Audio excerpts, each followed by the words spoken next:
Muito bom dia a todos, feliz sábado. É com muito prazer que eu vejo a igreja cheia, com caras sorridentes, tão bom.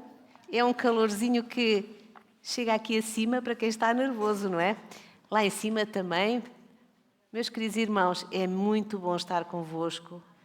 É muito bom poder ver todos estes filhos de Deus aqui reunidos para um único objetivo, adorar a Deus e estarmos juntos nessa adoração. Hoje eu quero trazer-vos, ou trago-vos, uma meditação sobre algo que me preocupa muito. Nós estamos, como filhos de Deus, sabemos que estamos no tempo do fim. E quanto mais o fim se aproxima, mais nós temos que nos preocupar com o nosso estado. Como é que nós estamos? Estamos bem perante Deus? Temos coisas que ainda temos que limar, que ainda temos que melhorar pela sua graça? Temos que fazer essa pergunta todos os dias a cada um de nós. Logo pela manhã pensar, Senhor, o que é que Tu queres que eu faça hoje para que possa estar preparada para quando Tu vieres nas nuvens do céu? A isto eu chamo vigilância, a chamada vigilância espiritual. Temos de estar vigilantes porque nós sabemos que as dificuldades vão aumentando. À medida que o tempo passa e que o fim se aproxima, as dificuldades vão seguramente aumentar. E por isso nós temos que estar prevenidos. Eu não consigo passar, não sei se isto está on ou não, penso que sim. Agora sim. Vamos começar com um texto que está em Tessalonicenses 5, versículo 6. Diz assim: Assim, pois, não durmamos como os demais. Pelo contrário, vigiemos e sejamos sóbrios. Isto é solene. É aquilo que estávamos a falar. Devemos estar vigilantes, devemos estar preparados a todo o momento para responder perante Deus sobre o nosso estado. Eu trabalho longe, desde que eu trabalho, que é sempre fora de Aveiro.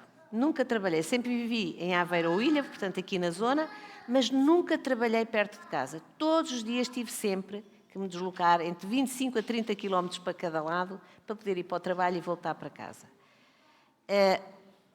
Nós, ao fim de algum tempo, habituamos-nos. É um bocado complicado, porque obriga-nos a ter uma gestão do tempo um bocadinho diferente, não é? Temos que começar a trabalhar com alguma antecedência. Na verdade, é que ao fim de alguns anos nós estamos habituados. Isto traz algo muito interessante que às vezes eu fico preocupada, porque não é normalmente quando vou, porque quando nós de manhã vamos para o trabalho, vamos despertos, vamos cheios de energia, mas é quando a gente volta. Eu costumo dizer, eu saio de noite e chego de noite. E é verdade, no inverno pelo menos é assim.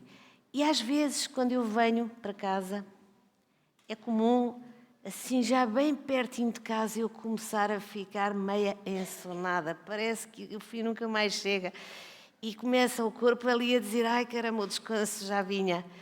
E nós é como se ficássemos relaxados. Há um relaxamento próprio de estar a aproximar-se. E, portanto, a única maneira que eu tenho para evitar que eu relaxo de tal maneira que adormeça é pôr o ar bem frio a dar-me na cara ou abrir o vidro para efetivamente despertar.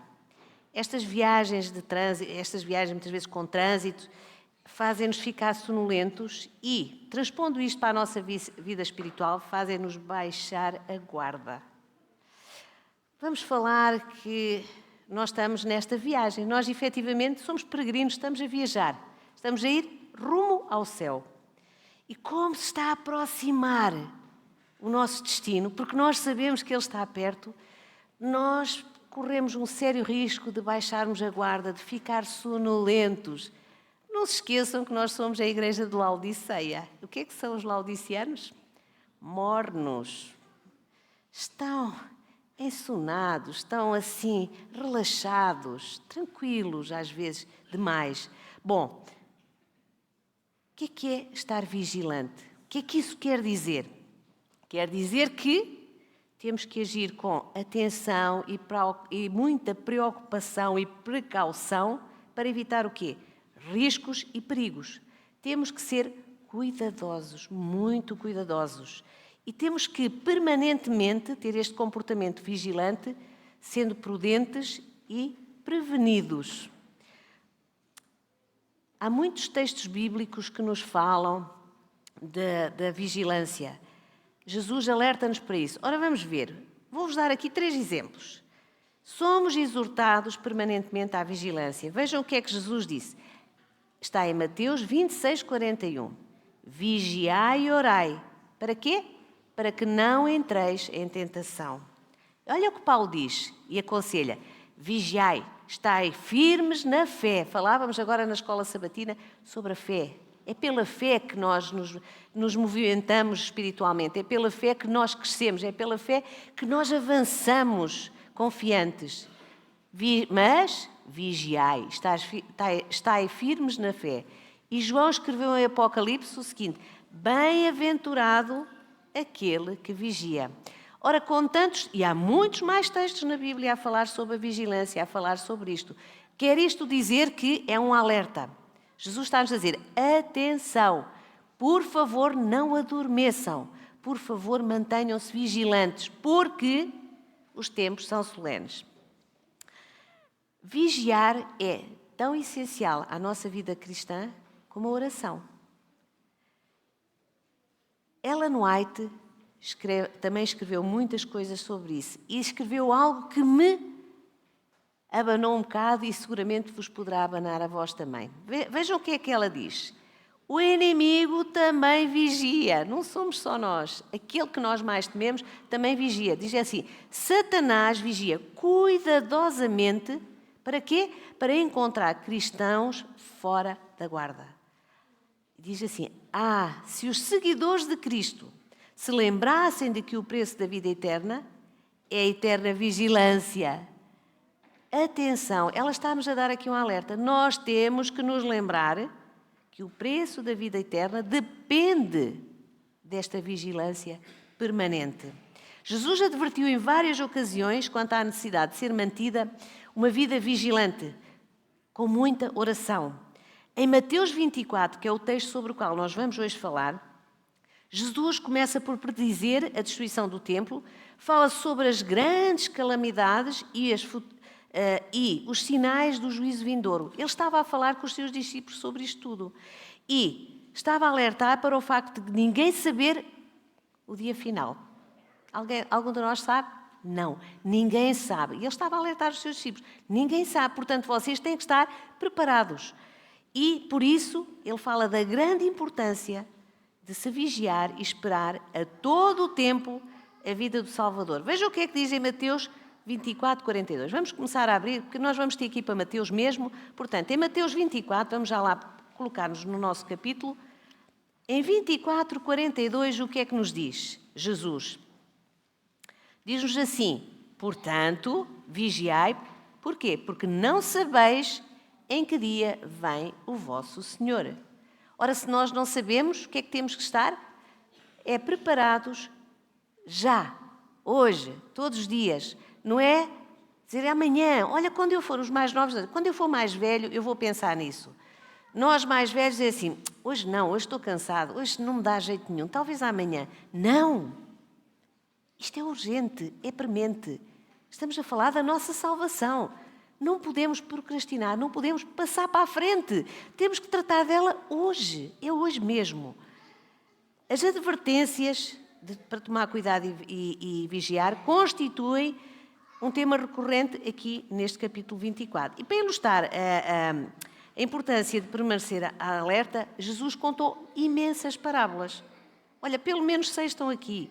Ele começou por falar do porteiro, em Marcos 13, 34 a 37, e nesta parábola que ele conta em Marcos, ela está condensada em Mateus 24, 42, como acabámos de ler. O que é que nos dizia? Portanto, vigiai, porque não sabeis o dia em que vem o vosso Senhor.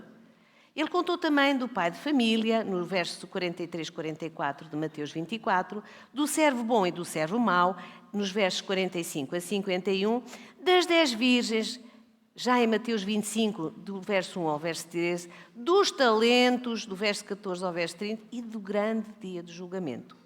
Os cristãos, vejam o que é dito por Ellen White no Desejar Todas as Nações. Os cristãos não devem aguardar o retorno do Senhor em expectativa ociosa. O que é que isto quer dizer?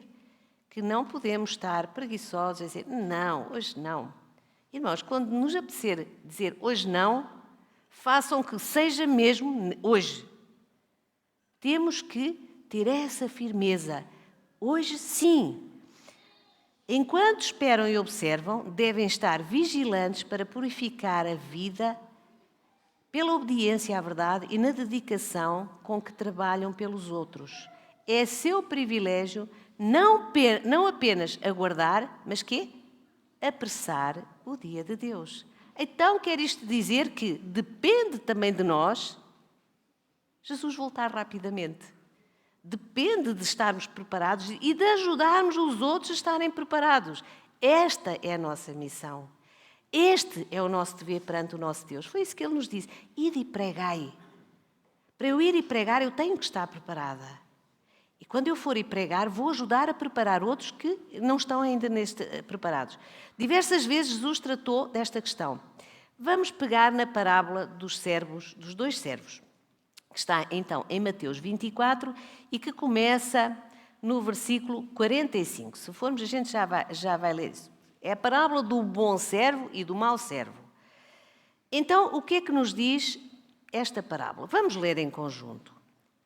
No versículo 45, 24, 45, diz assim: Quem é, pois, o servo fiel e prudente, a quem o Senhor confiou os seus conservos para dar-lhes o sustento a seu tempo? Bem-aventurado aquele servo a quem seu senhor, quando vier, achar fazendo assim. Em verdade vos digo que lhe confiará todos os seus bens. Mas, se aquele servo, sendo mau, disser consigo mesmo: o meu senhor demora-se, passar a espancar os seus companheiros e a comer e a beber com ébrios, virá o senhor daquele servo em dia em que não o espera e em hora que não sabe, e castigá-lo-á, lançando-lhe a sorte com os hipócritas. Ali haverá o quê? Choro e ranger de dentes. Ora bem, esta parábola provavelmente aplica-se a todos aqueles que lideram, a todos aqueles que têm na sua responsabilidade alguém. E, portanto, é o que Deus põe, é o servo fiel. Já passaram mais de 2000 anos desde que Jesus ascendeu ao céu, certo? Ao longo destes 2000 anos, nós vemos que o fervor com que as pessoas da Igreja, desde a Igreja primitiva até os dias de hoje, o fervor com o qual se prega a segunda vinda de Deus, a segunda vinda de Jesus, foi esmorecendo, vai esmorecendo, estamos todos a ficar esmorecidos.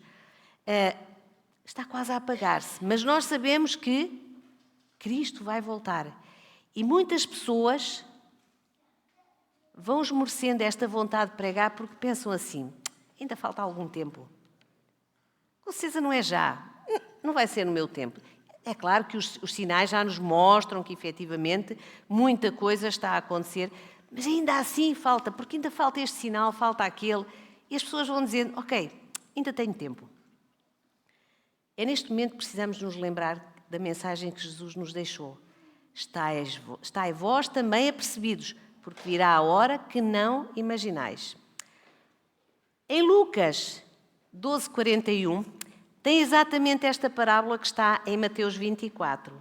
E Lucas dá outros pormenores, os evangelhos vão se complementando. E se nós formos a Lucas 12:41, nós vamos ver exatamente o que é que aqui diz. Fala exatamente as mesmas coisas com mais alguma informação. O que é que diz em Lucas 12:41? Diz o seguinte: então, antes disso, Lucas 40, ficai, foi aquilo que lemos já há bocado, ficai também vós apercebidos, porque à hora em que não cuidais, o Filho do Homem virá.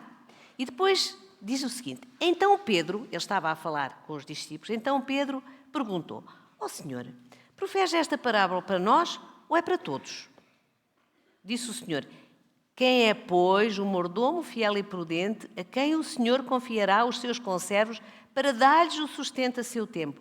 Voltamos então aos termos da parábola que estava em Mateus 24. O servo era alguém que tinha uma missão importante. Jesus quer ilustrar a verdade da preparação para a sua vinda através de analogias. E quem foi aquele escravo a quem Jesus colocou como mordomo?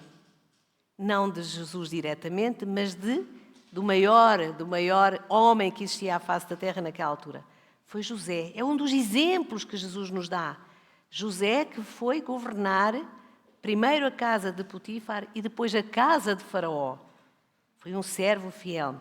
Portanto, Jesus deseja ilustrar a verdade sobre a preparação para a sua vinda através de analogias de um escravo que foi colocado como mordomo pelo seu senhor. Um dos exemplos mais conhecidos é, como acabámos de dizer, o de José. O servo era responsável por uma propriedade ou negócios que não eram dele, pois não, eram de outra pessoa. Na atualidade, a gente diria assim, olha, era um gerente, era um administrador de uma empresa que não era dele, mas ele tinha que administrar. Alguns de nós somos isso aqui. Estamos a administrar, estamos a gerir algo que não é nosso, na nossa vida profissional. Ele também, Jesus está-nos a falar nisso. Naqueles tempos, o servo administrava tanto os bens materiais como humanos. Nas empresas também, muitas vezes administramos as máquinas, as linhas de produção e também gerimos as pessoas que estão a trabalhar com todas estas coisas. Portanto, é uma dupla função. Agora, este cuidado fica sob a nossa responsabilidade, mas há coisas que nós, nesta função de administrar aquilo que não é nosso, aquilo que é de outrem, há duas coisas que nós não nos podemos esquecer nunca. A primeira é que o servo não era dono de nada do que estava a receber. Ele tinha sido colocado somente como responsável de toda aquela casa, graças ao seu senhor. Ele foi convidado a fazê-lo.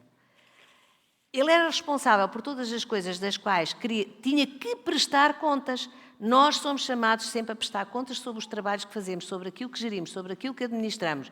E este servo também tinha.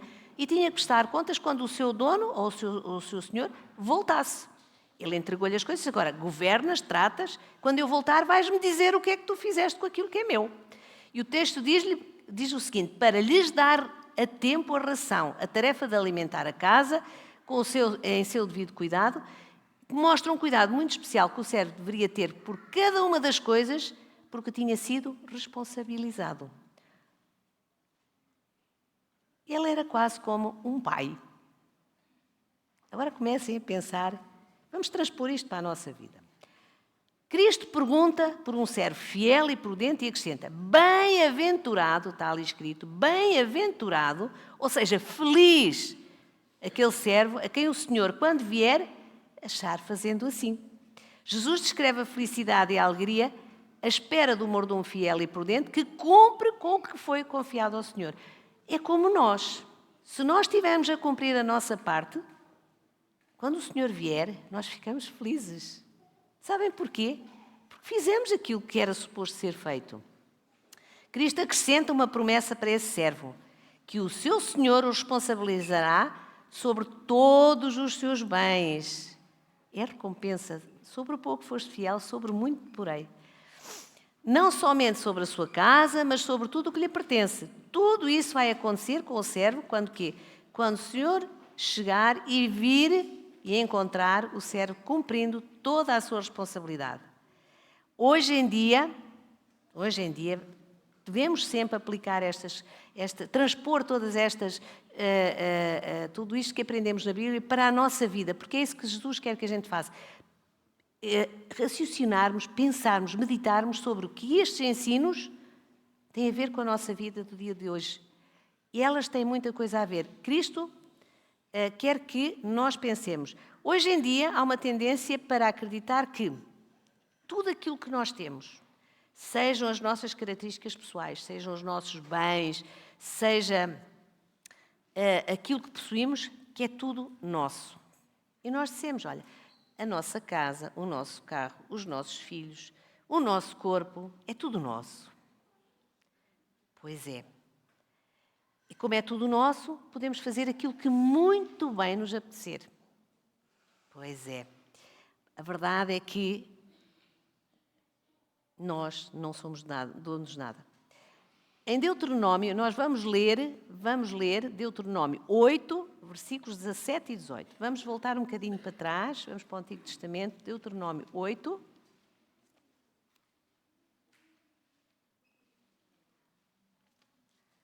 E vamos ler os versículos 17 e 18.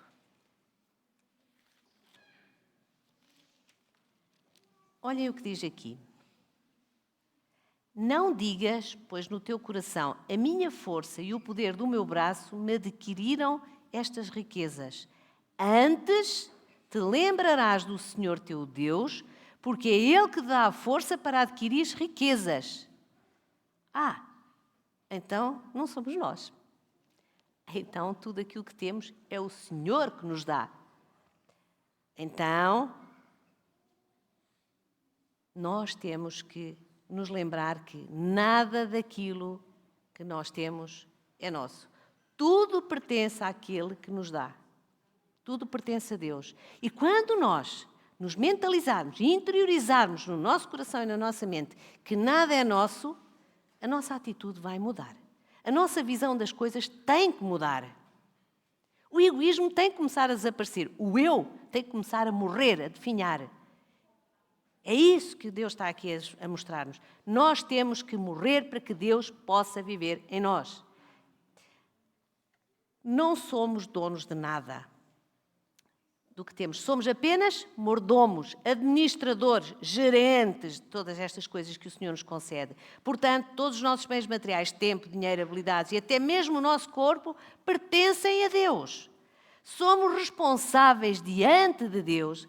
Vou repetir, somos responsáveis diante de Deus sobre como estamos a administrar cada uma das coisas que Ele nos confiou.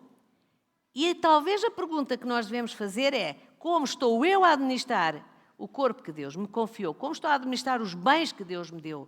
Como estou a administrar os talentos, as habilidades que Ele me confiou? Como é que eu estou a administrar tudo isso? Cristo pronuncia uma grande bênção. Bem-aventurado, feliz, bendito, afortunado, ditoso, é o que isso quer dizer, todo o servo que quando Cristo voltar, estiver a administrar sabiamente tudo aquilo que lhe foi confiado. Tudo isto acontecerá quando Cristo voltar e o que é que Ele vai pedir? Vai-nos pedir contas daquilo que Ele nos deu. Vai perguntar: o que é que tu fizeste com a tua habilidade para cantar? O que é que tu fizeste com a tua habilidade para falar aos teus irmãos? O que é que tu fizeste com a tua habilidade de ajudar? Mantiveste em casa sossegado, ociosamente, a fazer outras coisas, em vez de ires usar os dons que eu te dei? O que é que tu fizeste da tua vida, meu filho, minha filha? Bom, vamos falar agora da segunda parte, que tem a ver, mas se aquele servo, sendo mau, tem o servo bom e tem o servo mau. Se aquele servo que, sendo mau, o Senhor encontrar a espancar os seus semelhantes e a viver indignamente, o que é que vai acontecer? Jesus agora apresenta uma condição na sua parábola. O que é que aconteceria se o servo mau pensasse no seu coração: meu Senhor vem tarde? Seria muito oportuno ver esta possibilidade, aquele servo que, em vez de ser fiel e prudente, é qualificado como servo mau. É o Senhor que está a dizer: aquele servo é mau. Não é igual ao outro, é mau. É um servo que recebe exatamente os mesmos privilégios que o outro. Deus dá-lhe as mesmas coisas que ao outro servo. Dá-lhe a mesma responsabilidade, mas no seu coração e nos seus pensamentos mais profundos ele diz: o Senhor vem mais tarde, eu não tenho que me preocupar agora. Eu tenho tempo. Como se fosse o dono do tempo. O dono do tempo é Deus. Bom, este servo não pode admitir abertamente, ele sabe que o Senhor vai voltar, mas ele não pode admitir que acha que ele vai demorar. Não fica bem, porque todos nós estamos a dizer que ele vai voltar rapidamente. Eu agora não vou dizer, eu sendo uma serva má, não vou dizer: não, vai demorar tempo. Não digo nada, faço de conta que sim. Ele não é daqueles escarnecedores que negam realmente que Jesus não vai voltar. Não, ele não nega nada disso. Agora, ele finge acreditar e, na verdade, aceitou a responsabilidade. O que é que ele faz? Dissimula. O Senhor deu-lhe as responsabilidades, deu-lhe os dons e ele agora vai fazer de conta que até que é um membro da família da fé, o alimento espiritual que irá ajudá-los a preparar para o retorno do Senhor, ele também vai dizer que o toma. Pronto, vai fazer aqui, digamos que mete uma máscara e faz de conta que, sim senhor, eu sou um bom servo. Mas há uma coisa que vai acontecer. As suas palavras não têm convicção. E é verdade, muitas das pessoas que fingem ser, quando chega à altura, não têm convicção naquilo que dizem. Porque não sentem. Nós só somos convictos e transmitimos essa convicção àqueles que estão à nossa volta quando nós próprios sentimos e vivemos essa convicção. Senão não convencemos ninguém. E aqui te fala nisso exatamente. No momento de crise, esta pessoa não fica em pé. Ela não ministra a tempo. Isto está em 2 Timóteo 4:2, diz assim: estas pessoas não ministram a tempo e fora de tempo, nem corrigem e repreendem e exortam. Ao contrário, adaptam a sua mensagem aqui à comichão nos ouvidos dos seus fiéis. Oh, caramba! Para além de ser dissimulado, ainda vai adaptar aquilo que diz em função daquilo que os outros querem ouvir. Meus irmãos, muitos de nós, eu também, eu detesto ser admoestada ou repreendida. Sabem porquê?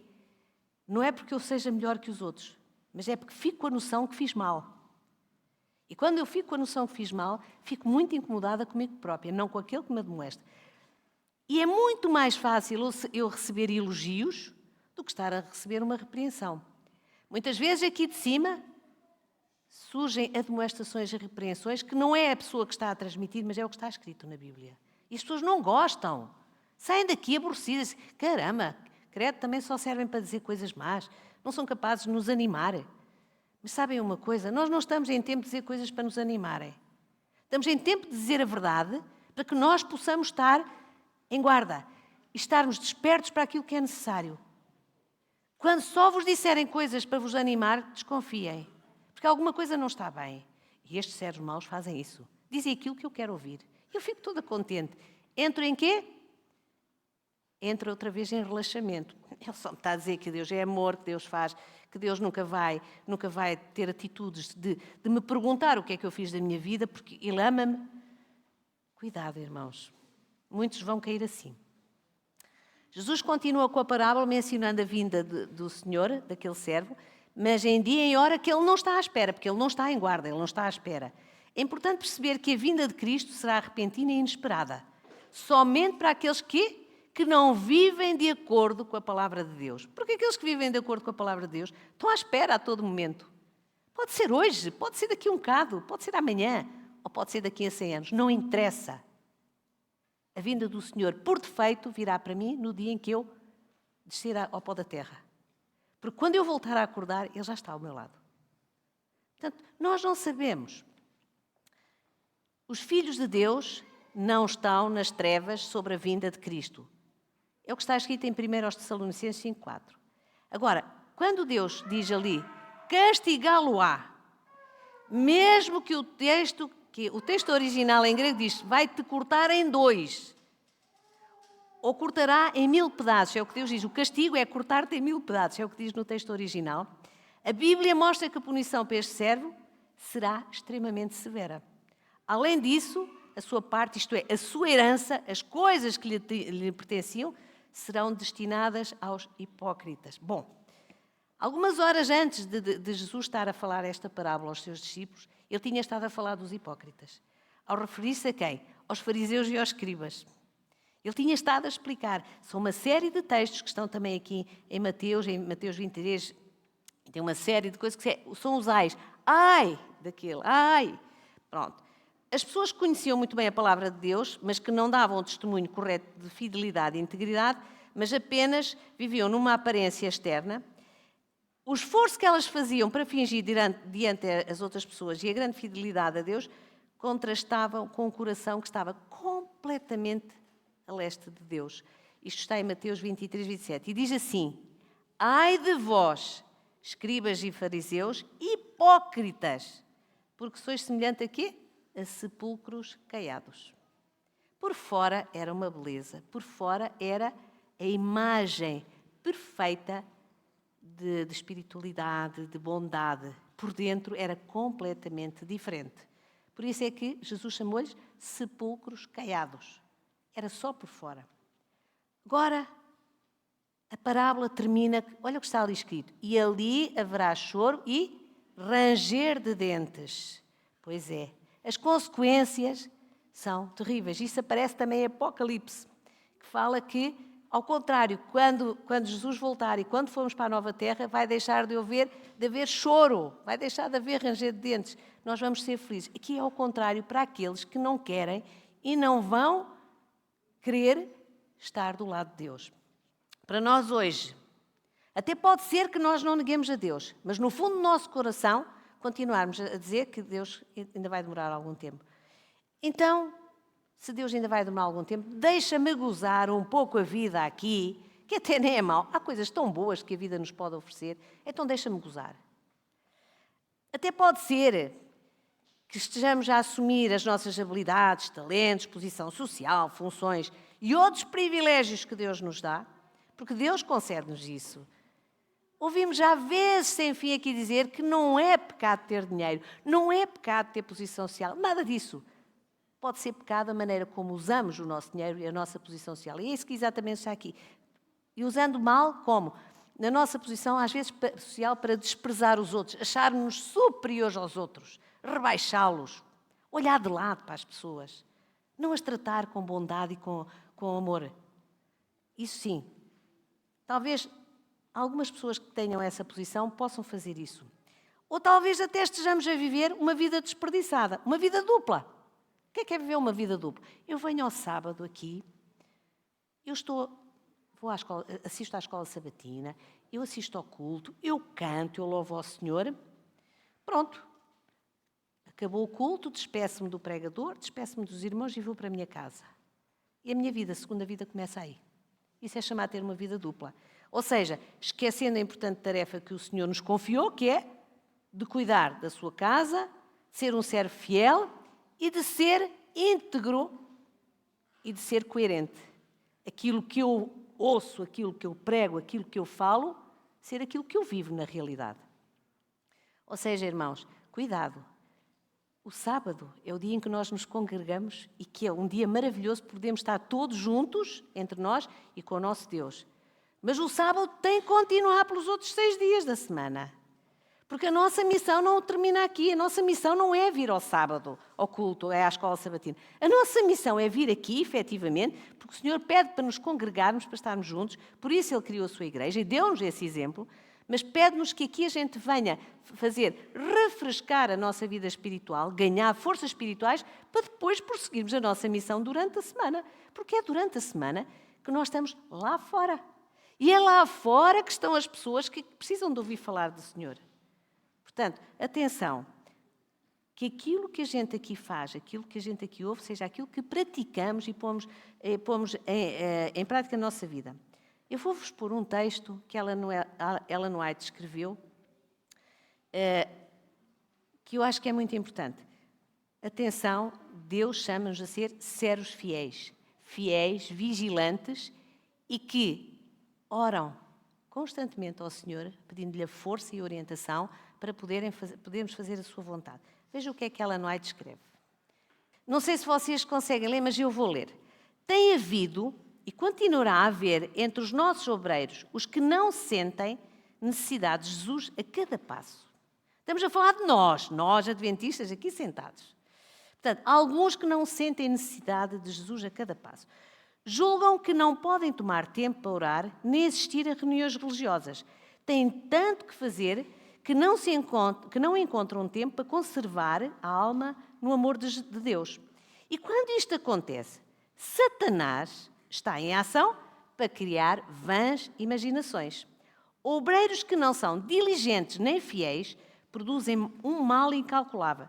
Constituem-se em exemplo para outros.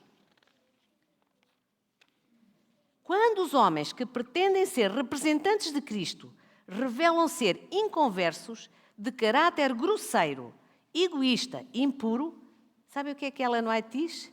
Devem ser afastados da obra. Porquê? Os obreiros precisam reconhecer a santidade do legado com que o Senhor os honrou. Motivos impulsivos, atos caprichosos, têm de ser postos de lado. Os que não sabem distinguir entre o santo e o profano não são mordomos de confiança em altas responsabilidades.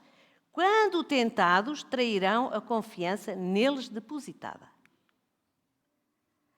Os que não apreciam os privilégios e oportunidades de uma ligação com a obra de Deus não subsistirão quando o inimigo apresentar as suas tentações capciosas. São facilmente desviados por projetos egoístas, ambiciosos.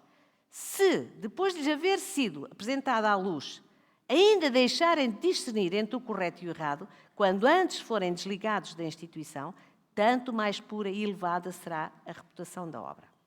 Não deve ser conservada em qualquer das instituições do Senhor quem, numa crise, deixe de reconhecer os seus instrumentos, que os seus instrumentos são sagrados.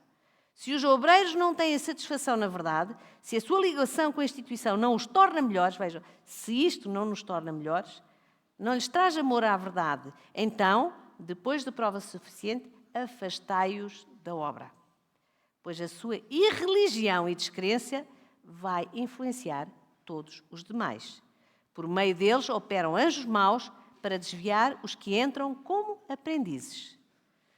Deveis arranjar para aprendizes jovens promissores que, com domínio próprio e fidelidade, amem a Deus.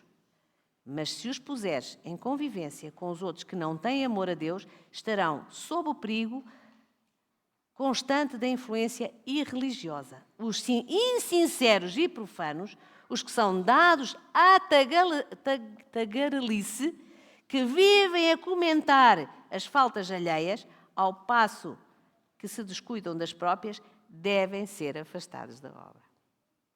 É duro isto. Sabem porquê? Uma maçã podre num cesto contamina as maçãs todas. Eu, quando li isto, senti-me mal. Senti-me mal porque, efetivamente, todos nós temos que pensar como é que nós somos. Às vezes eu observo, quando nós saímos do coisa, as pessoas ficam felizes por poder estar a conversar umas com as outras. E eu peço a Deus que essas conversas sejam conversas que não seja o que está aqui, a comentar as faltas alheias, a tagarelice que não serve para nada, mas que seja falar de coisas que, estando ainda dentro dos átrios do Senhor, da casa do Senhor, sejam boas para nos, no fundo, engrandecer em termos espirituais. Conclusão. Nós, através da Bíblia, conseguimos sempre encontrar o caminho. É a única forma. O caminho da obediência, o caminho da desobediência, são dois caminhos possíveis. Um é largo, outro é estreito. É verdade. Aquele da desobediência é tão largo, que até não custa nada. O outro não, é estreito. Ellen White, nas suas visões, via o caminho a estreitar e as pessoas a caírem. Isto é preocupante, porque muitos de nós vamos cair se não estivermos em guarda, se não estivermos vigilantes, se não orarmos ao Senhor. Os dois conduzem, o largo e o estreito, a objetivos completamente diferentes. A vida eterna ou a destruição eterna. Depende de nós. Nós é que vamos escolher esse caminho. Lembro-me muitas vezes, há alguns anos atrás, o nosso amado irmão Matos, que dizia assim, quando abríamos as portas, ele dizia, por onde é que queres entrar? Pelo caminho largo ou pelo estreito? Era a porta mais estreita e a porta mais larga. Ele brincava com isso, mas muitas vezes ele dizia, por onde é que vais entrar? Pelo largo ou pelo estreito? É isso mesmo, por onde é que nós queremos entrar? Nós é que vamos escolher, não vai ser Deus por nós. Bom, entretanto, a mensagem de hoje concentra-se apenas numa pergunta que está em Mateus 24:45 e que diz assim, quem é, pois, o servo fiel e prudente? Ai, Senhor, que seja eu, que seja cada um de vocês. Mesmo que estejamos a caminhar na direção errada, e acontece muitas vezes, nós caminhamos na direção errada, vejam, Cristo está sempre a convidar-nos a refletir sobre esta pergunta. Quem és, pois, servo fiel e prudente? O Senhor quer que nós possamos questionar-nos, colocar a nossa pergunta, e que a resposta seja, Senhor, quero ser aquele servo fiel e prudente, ajuda-me a viver uma vida de serviço e de fidelidade a Ti, e tudo o que me dás, o privilégio de o administrar. Vigilância significa obediência, significa serviço. É desta maneira que o Senhor nos quer encontrar quando voltar à Terra. E que nós possamos estar nesta condição. Amém? Amém. A nossa caminhada cristã, na nossa caminhada, não deixemos coisas que são fundamentais. Sabem quais são?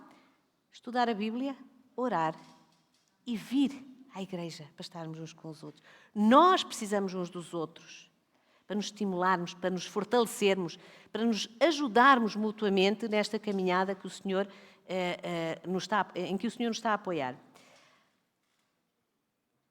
E enquanto esperamos a vinda de Jesus, procuremos trabalhar para Ele, dar frutos nos nossos ministérios, naquilo que nós fazemos. Todos temos ministérios na nossa igreja, todos temos coisas para fazer.